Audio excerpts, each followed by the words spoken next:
પણ શકતા પવનના તોફાનો, ભારે વિન્ડ ગસ્ટ, ધૂળ કટવું અને લગભગ વીજ પ્રપાત અને ગાજવીજ સાથે રાજ્યના ભિન્ન ભિન્ન ભાગોમાં કમોસમી વરસાદ કે પ્રી મોન્સૂન એક્ટિવિટી થવાની શક્યતા રહે છે, જેમાં કચ્છના ભાગો, ઉત્તર સૌરાષ્ટ્રના ભાગો, રાજકોટના ભાગો, અમરેલીના ભાગો, તેમાં દક્ષિણ સૌરાષ્ટ્રના ભાગો અને લગભગ મહેસાણાના ભાગો, કેટલાક સાબરકાંઠાના ભાગોમાં હજુ પણ ભારે ગાજવીજ અને વીજળી સાથે કેટલાક ભાગમાં મુશળધાર વરસાદ થવાની શક્યતા રહેશે.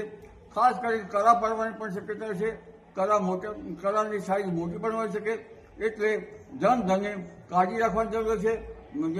માલ સમુદાય પણ કાળજી રાખવાની જરૂર છે.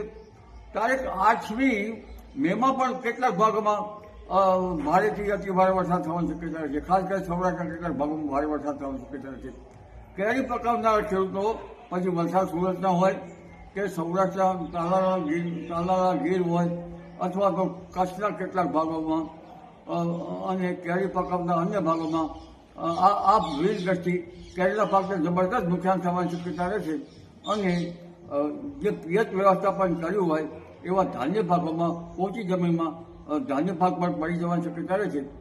તદુપરાંત તારીખ 11થી 20માં પણ પવનની ગતિ વધારે છે અને પવનની ગતિ આંધી વંટોળ સાથે સખ્ત પવનના તોફાનો સાથે પુનઃ પણ સાચવવાની શક્યતા રહે છે અને ત્યારબાદ લગભગ 25મીથી 4 જૂન વચ્ચે અરબ સાગરમાં એક સાયક્લોન બનવાની શક્યતા રહે છે અને આ વખતે આંદામાન નિકોબાર ટાપુ પર ચોમાસાની ગતિવિધિ વહેલી થઈ શકવાની શક્યતા રહે છે.